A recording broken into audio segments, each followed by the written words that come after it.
Yep. You have to ask him to start recording because he's like useless. Alright. What's up, guys? Kit Dale here. I'm with my brother Aaron Hughes. Give me some of that skin. Yep. I'm going to show you this stretch, like this stretch pass I'm talking about, the stretch rack pass actually. I call it that because you're pretty much stretching them out. Alright, and it sounds pretty cool too. This is for when your opponent underneath in half guard gets a good underhook. Okay, so there's obviously a lot of good ways to pass the half guard.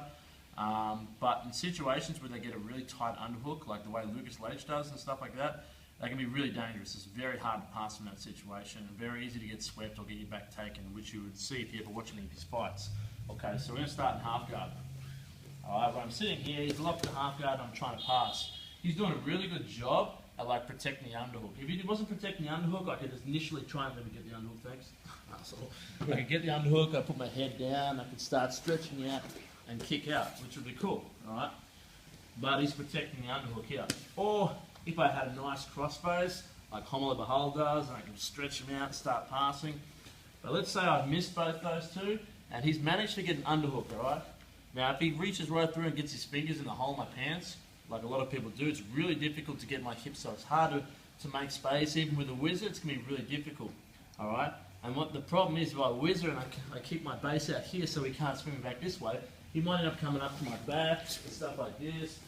Or, as he tries to do that, I start putting pressure back stack and he swings underneath and he takes me back by underhooking my leg. Okay? So what I'm going to do in this situation, the first thing I want to do is I want to make sure that he can't post up, okay? You can jam a little bit, but just make sure he doesn't post up, okay? So I'm going to grab this arm, pull it out. If his arm's out, it's really hard for him to take my back. He can sweep me back this way by coming under the leg, alright, like he's doing now. You can let me go, thank you. But he can't come up to my back. Try and come to my back. So he wants to pull this arm back out. Alright, so what I'm going to do, the first thing I'm going to do, if he's posted up on that already, I'm going to pull it out, bang. If he's under my leg, holding here, I push this to the ground, push it out here. I'm going to grab his wrist like this because it's hard for him to get that back, okay? For him to get that back, he's got to open up my grip. I hold this here first. Now what I'm going to do is I'm going to change grips to my right arm here, okay? Which looks bad because essentially I'm sort of giving him my back now, alright? But there's a few key points here that's going to stop him from doing anything with it. I hold this right out. I'm going to reach around and grab on top of his knee here, okay? So I reach behind my legs and grab this. Now what I'm going to do is I'm going to put my hip on the ground. I'm going to use my left arm to open up his legs and pop my foot out, okay? So I pop this out here. Now in this position here, I know this looks like bad, but there's not much I can do. As long as I keep holding his arm out and keep pushing his leg out, there's not much. He can try and go for a choke with his left hand. It's not going to do much, just be a little bit annoying. He can try and hip escape out. I follow him, I run after him. Where you going, buddy? Get back here. Okay? And he can try and regain like the back by trying to flick underneath, but I stretch his legs out so he can't. Alright? A few key points. Make sure that you keep this stretched out. While his arm's stretched out, it's really hard for him to get that in. If you relax on this and let him suck his arm back in, okay, this is bad. So he can come up now. So make sure you keep this stretched out and this. If you pull this in, he might just start hooking my foot again and start coming underneath me. So I need to make sure that I keep him stretched out. And if he tries to hip escape, just run after him and keep pressure. So I keep pressure here. How does that feel? No, not good. Shh, I can't hear what? Not good. So you can see it's good, alright? So now what I'm going to do is I'm going to turn towards him.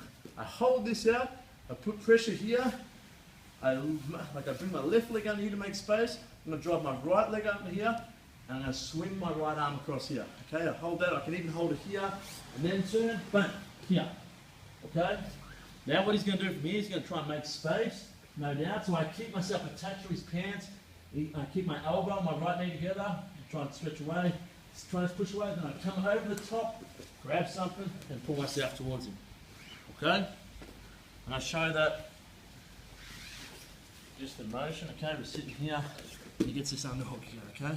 Grab this, his ribs open here, squeeze back, come here, lock, finish out here. Okay? So, have a play with that. I know that looks like dangerous, okay? But I can tell you what, I've had like 100% success rate with that so far, with guys that know I'm doing it as well. It can also be applied to when you're in deep half guard on top. underneath on turtle when someone's trying to take it back. So please play around with that. Let me know how you go if you have any problems, and I can clear that up with you guys. But I hope you really enjoy it. It might give you, something else from that position which can save you in competition or training. Okay, so thank you very much. I'll see you guys later. You burned me on the fucking video. Bird.